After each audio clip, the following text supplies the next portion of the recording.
Go. And good afternoon, everyone. We're here at Suburban Lanes, and we have just completed the opening round of the 57th Bill Rahm Invitational Bowling Tournament. I have with me Bill Rahm Jr. and I have Bill Hansen, the two experts on the bowling scene here, and I'm going to be just kind of the moderator. Want to remind you, first of all, that we're brought to you in part by Dave and Judy Hedrick at B Dry Basement Waterproofing. Phone 800-686-4585. Mike Kleinite at Ag Credit, Residential Lending, Bucyrus and Mount Gilead, and Marion. Roger Brown at Winks Lock and Safe, and A&E Fire Equipment. The Kimmerline family at Bucyrus Road Materials since 1939, and Vince Ponziani and Associates at Waycraft Industries. So, guys, got it off to another roaring start.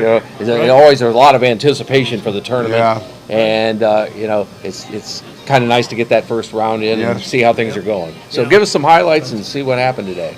Well, the first round scores on the first game, Brock Likens had a nice 278 against Mitch Long, 197. Brock was on fire right from the get-go, and Mitch was struggling a little bit.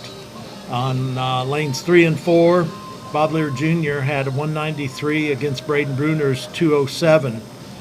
There again, Bob was struggling a little bit, getting started out of the hole.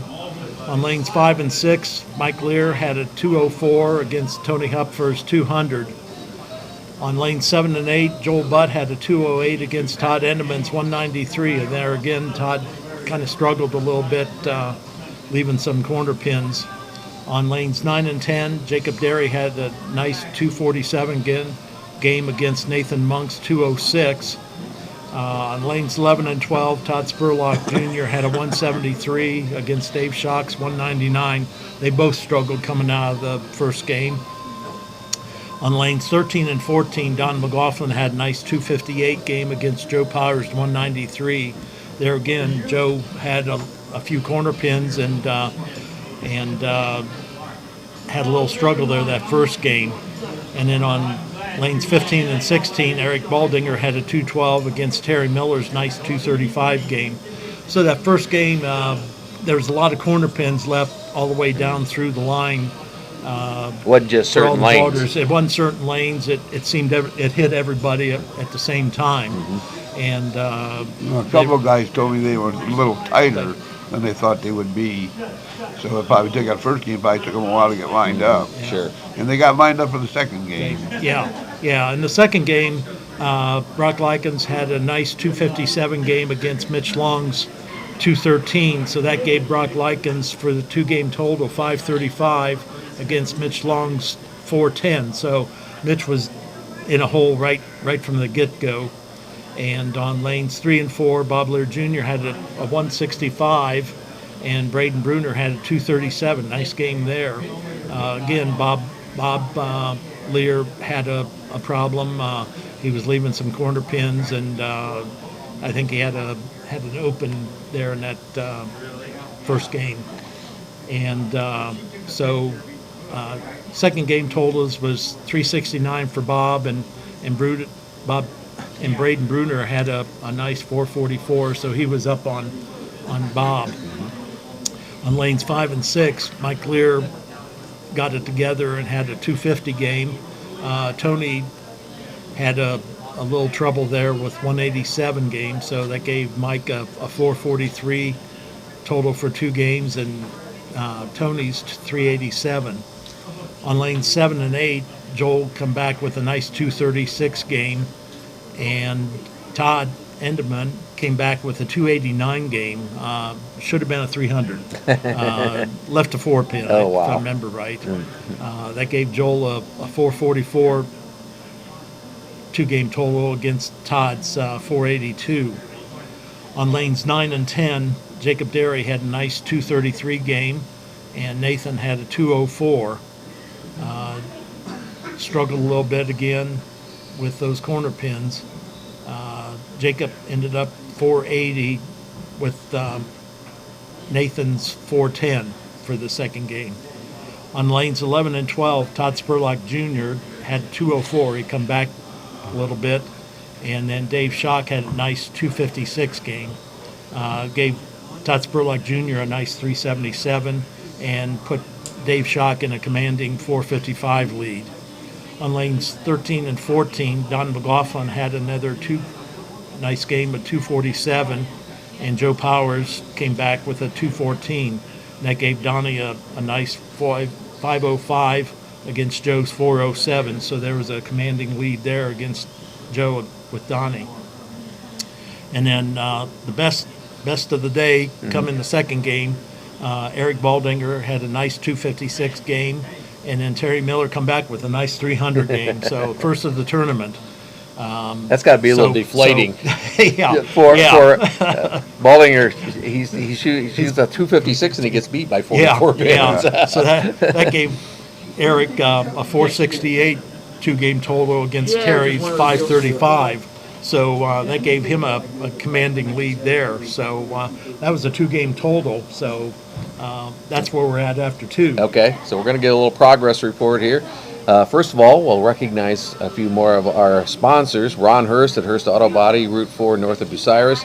Jeff Skinner at Integrity Auto, Marion Road, Bucyrus. Jim and Debbie Mays at JNF Construction. Harry and Haley Matheny at Earhart's Party Store. And Sean and Tasha Ridgway at Dillinger's Event Center, home of Breezy's Pizza on the public square in Bucyrus. So we had a one near 300 in that second game, and we had one actual 300. Now, okay, the historian's going to tell us how many 300s that we had in the tournament. That was the 29th. 29th 300. And people talk about how easy the scoring was, but we've won 11,500 games, and we've only had 28 300 before today. Wow. So it isn't easy to shoot a 300. It's not easy. No, and Todd Edelman, he had the first 10, went just a tad high and let the 4 pin. Wow. For his 289 game. And he threw it right where he had been throwing it. I was watching him sitting there. I thought he had it. Yeah. Yeah, that would have been amazing to have two in the same round. Yeah, There's only 28 in the entire history coming into that. So, So, okay, so any other highlights there? I guess it's hard to overshadow a 300 game. But like you said, Entman with a near 300 and some other nice games in there. Oh, yeah. Like I said, Baldinger throws a 256. Yeah, the guys recovered from that first game as the lanes transitioned a little bit, like Bill had said, when we were talking earlier. And so it just one of those things that, could have happened again, with the Todd Edelman 289. So, going on to the third game, on lanes 1 and 2, Brock Likens still taking it to Mitch. Brock had a nice 223 game against Mitch's 199. Mitch has been struggling all day long. He was hitting them in when they were warming up, but it just kind of went away from him. And that gave Brock a 3-game total of 758 against Mitch 609. On lanes 3 and 4, Bob Lear had a 222 come back, and Braden had a 268. So that just, put Bob under the pressure even more. So that gave Bob a 591 for the 3-game total, and Braden a 712. Good shooting there.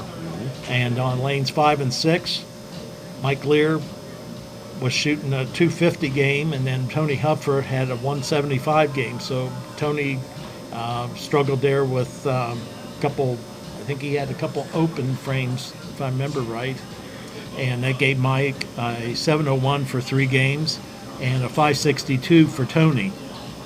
On lanes 7 and 8, Joel Butt had a nice 233 game continuing, and Todd Edelman had come down and had a 204. He struggled a little bit, had some corner problems, and that gave Joel a 677 total for 3 games, and then Todd Edelman had a 686. So he still had a little advantage there, but real tight match. On lanes 9 and 10, Jacob Derry had a 204 come down from his other 2 high games for a 684, and Nathan Monk had a 228, and that gave him a 638. So Jacob had a commanding at least 50 pin lead. On lanes 11 and 12, Todd Spurlock Jr. had a 161. He struggled there again, and Dave Schock had a 198. Both of them weren't up to their par of what they've been bowling. That gave Todd a 538 total, and then gave Dave a 653 total after 3. And then Don McLaughlin kept his game going. It had another 238 against Joe Powers' 217. So that gave Donnie a 743 after 3, and Joe had a 624 after 3. And then on lanes 15 and 16, Eric Baldinger had a nice 225 game, and Terry Miller kind of let down a little bit after that 300 and had a 200 game. And it gave Eric a 693 after 3, and Terry had a commanding 735 lead after 3. So that was some interesting developments there in that third game. I was gonna say, and you look at especially in those second, third games, and then and we'll see into the fourth games here. Kind of sometimes they're up and down a little bit, and that's all kind of the pressure of the competition. Yeah, and there again, as the lanes have transitioned, depending on how the guys are playing, especially the right-handers.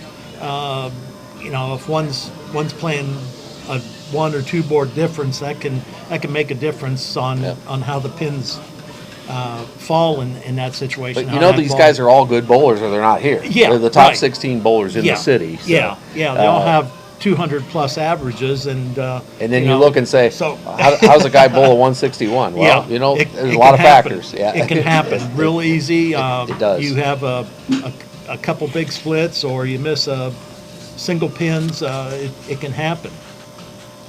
And over here's a former champion. He can Right, even say right. exactly what the feeling is of. And one of those matches that you really don't want to see is Brock Likens and Mitch Long. I mean, Brock Likens has a high series in the day, and Mitch has the low.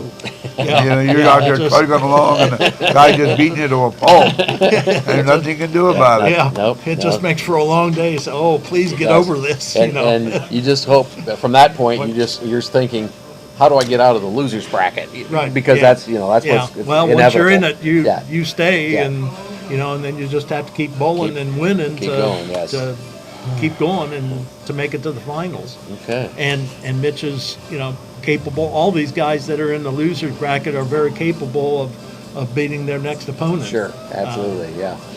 We want to remind you once again that we're brought to you in part by Kim Stamper at Lulu's Kitchen, Marion Road, Jim and Jeremy Lederer at Jim Lederer's Body Shop, Andy Shutt at Shutt Brothers Sales. Nobody sells more pre-owned trucks and SUVs than Shutt Brothers since 1945.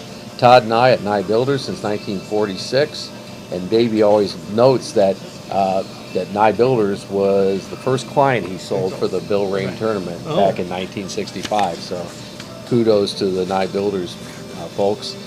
Mike Robinette at Trinity Monuments on Marion Road in Bucyrus.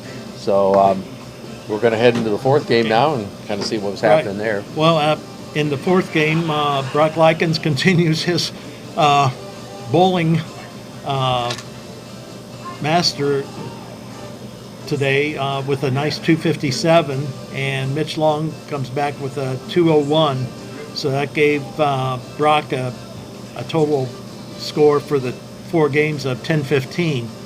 And Mitch, it gives him an 810 for the 4-game total. And 1015 is the high for the day. Mm-hmm. Okay.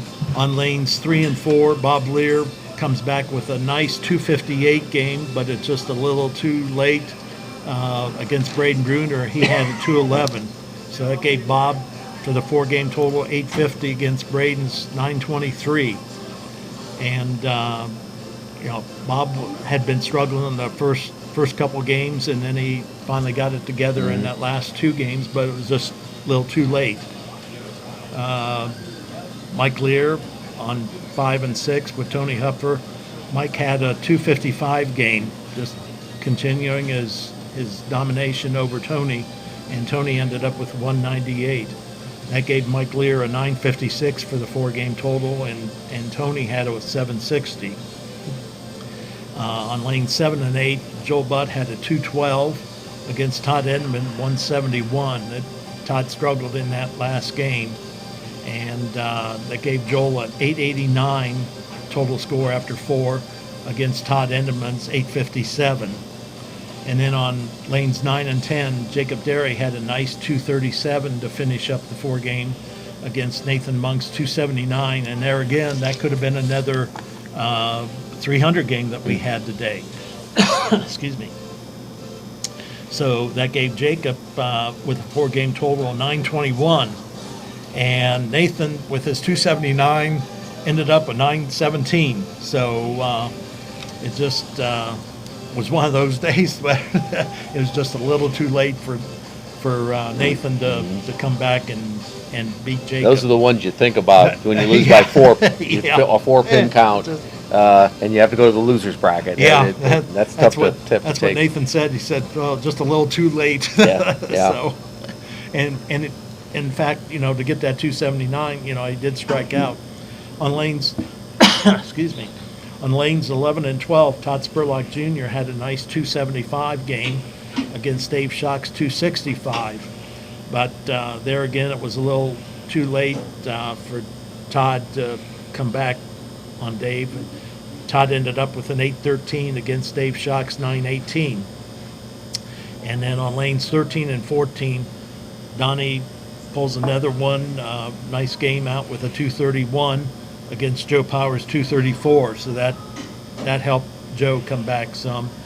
Gave Donnie a commanding 978 lead over Joe Powers' 858. And then we go into the lanes 15 and 16 with Eric Baldinger. Eric had a 223, nice finish up. And then Terry Miller had a nice 247 to finish out his round. And Eric ended up with a 916, and Terry had a 982 for a 4-game total. Now, just for the edification of maybe some of the folks that don't know exactly how you set the tournament up, these matchups are just random, correct? Yes. Right. They draw before we start bowling and find their opponent. Match up with them. Then the match comes in and we lay the cards on the thing by the pair, by the matchup, and then they draw for the pair. Which lanes? Which lanes? Yeah, so they don't know where they're going to bowl until they draw. Okay. All right. And a couple of them, no, I'm not bowling. I'm not picking the numbers. My opponent can pick the numbers. So we had a couple of those today. So Well, they're superstitious, I guess. well, yeah, and as in any sport, there's Right, probably yeah. certain things. So- Yeah, but you look at the scores and you say, oh well, if I'd have been bowling so and so, I would have won, but Yeah. I got beat. yeah, You know, yeah, but yeah, it's just it's random. It's just random. And there's Yeah. so many times that the guy that you beat would have beat anybody else. Yeah. Yes, He didn't Yeah. beat anybody else, but he gets beat by the Sure. guy he's Yeah. bowling, so. sure.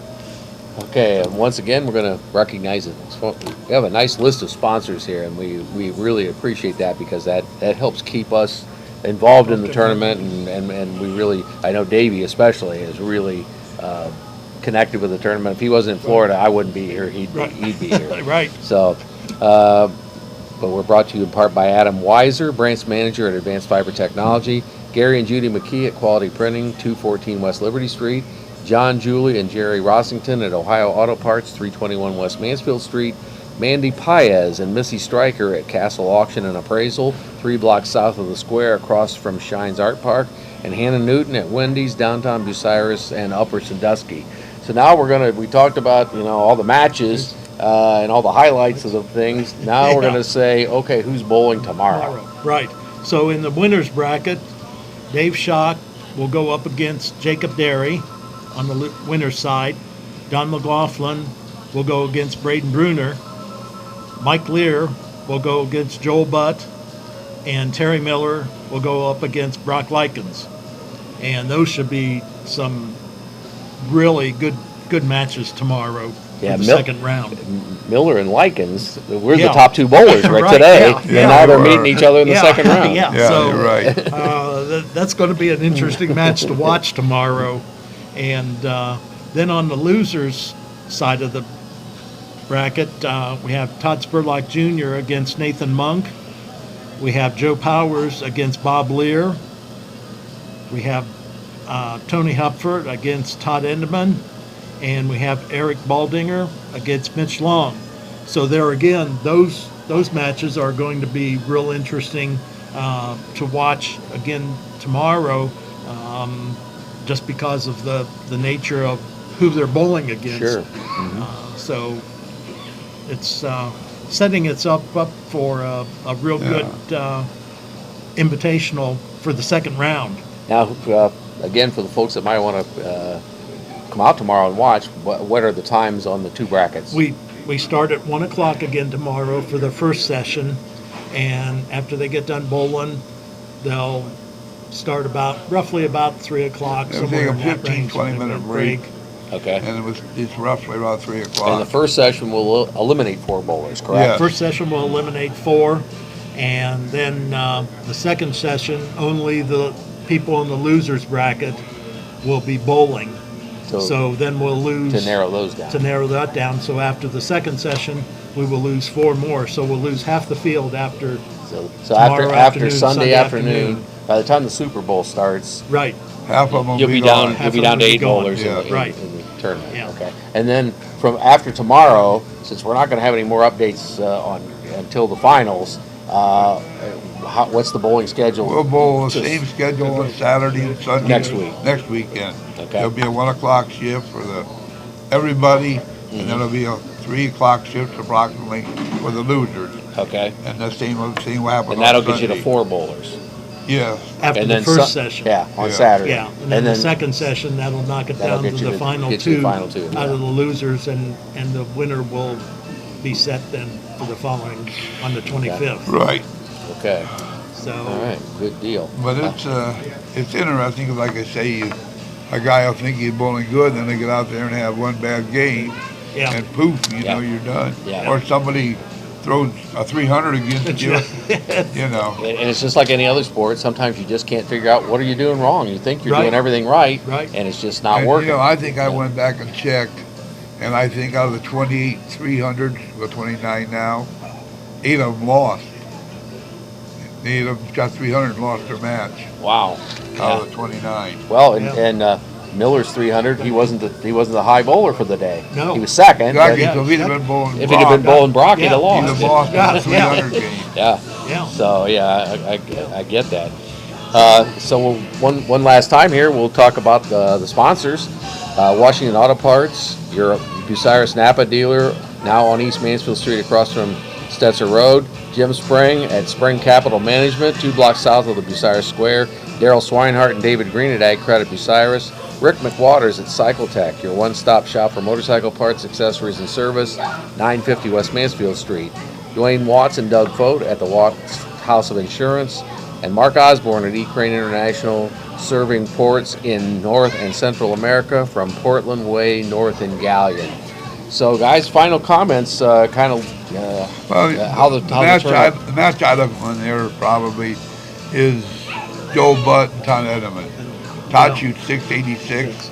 He's got only have a 9-pin lead, and you know you don't want to say the pressure got to him because you don't know. Maybe the lanes changed and he did get lined up, but he shoots a 171, and Butt shoots a 212 and throws the last 6, Yeah. and he beats him. Yeah. So, you know, you don't know what happens in a match like that. You think you got it in hand, and all of a sudden, you should have won 70 game, and he's 220, and you lose.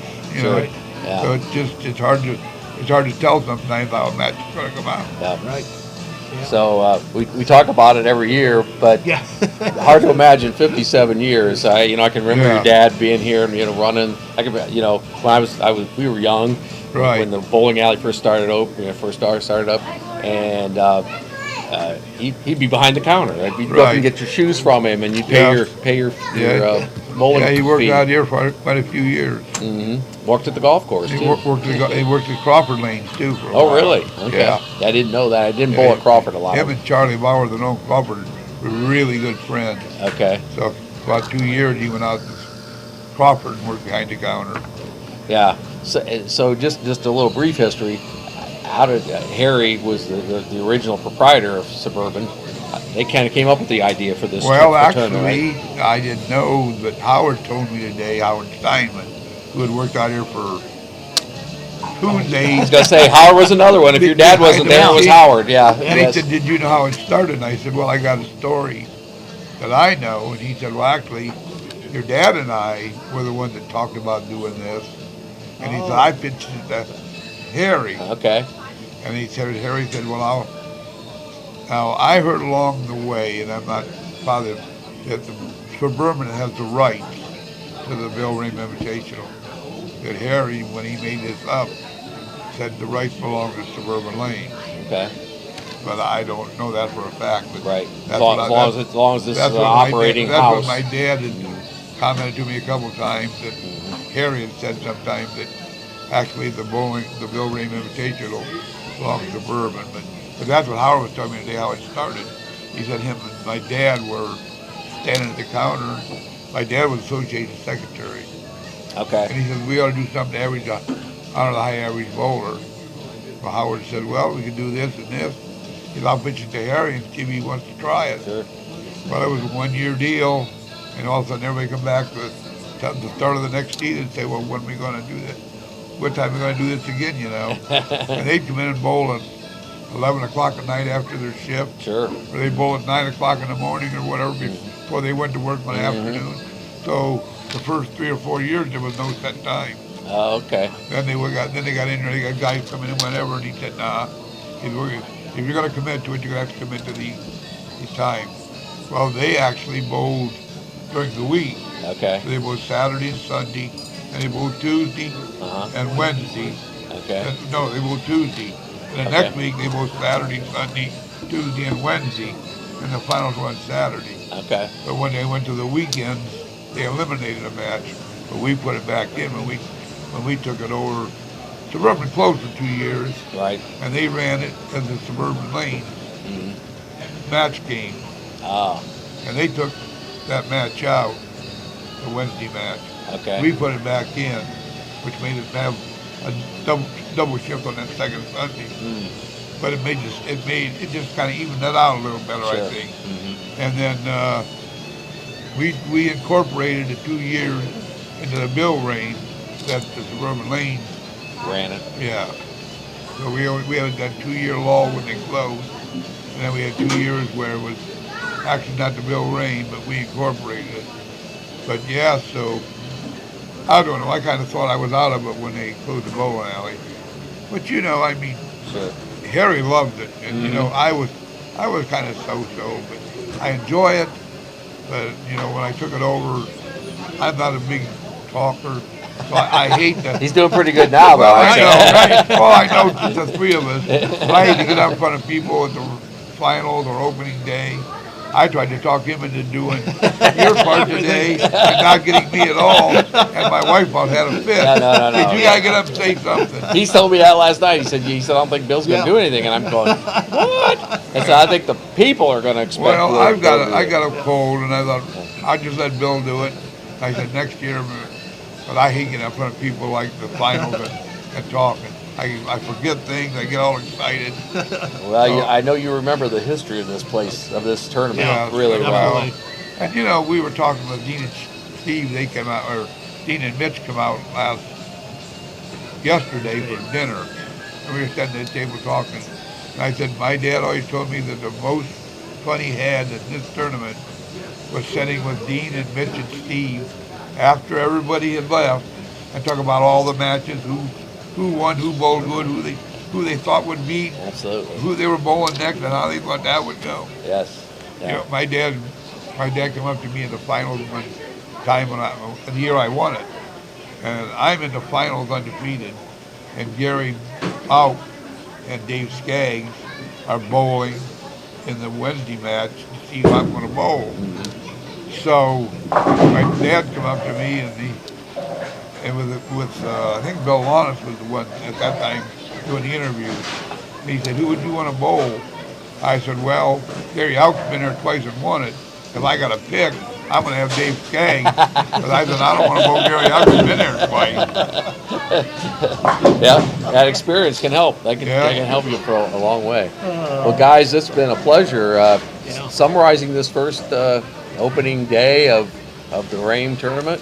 And I want to remind you that we will have the conclusion of this weekend on Crawford County Now. Bill gives me the results, who's in, who's out, what the next matches are, and so we'll know, be set up for the middle weekend basically. Yep. We won't be back here for any broadcast for that. But again, for that second weekend, we'll tell you who won, who's out, and who's in the finals, and then we'll be back 2 weeks from now. And we will do the finals just like we used to do. This is a little bit different format. We used to do it on air. We're not going to do the finals on air, but we're still going to do the broadcast as if we were on the air, and then the podcast will be the entire finals matches. Okay, very good. So we'll see you guys back I'll here. get those scores to you tomorrow and next weekend. Okay. Well, but thank you for your coverage. Yeah.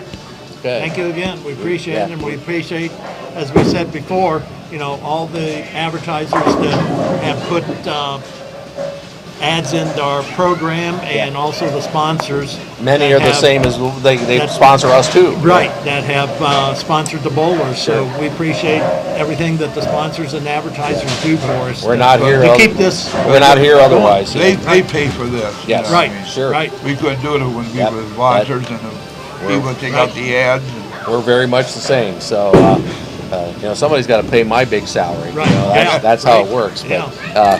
so we appreciate John Kreider, our engineer here. He got us on the podcast today.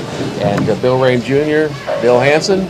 We'll be back in 2 weeks with the finals of the 57th Bill Rahm Invitational Bowling Tournament. So long from Suburban Lanes.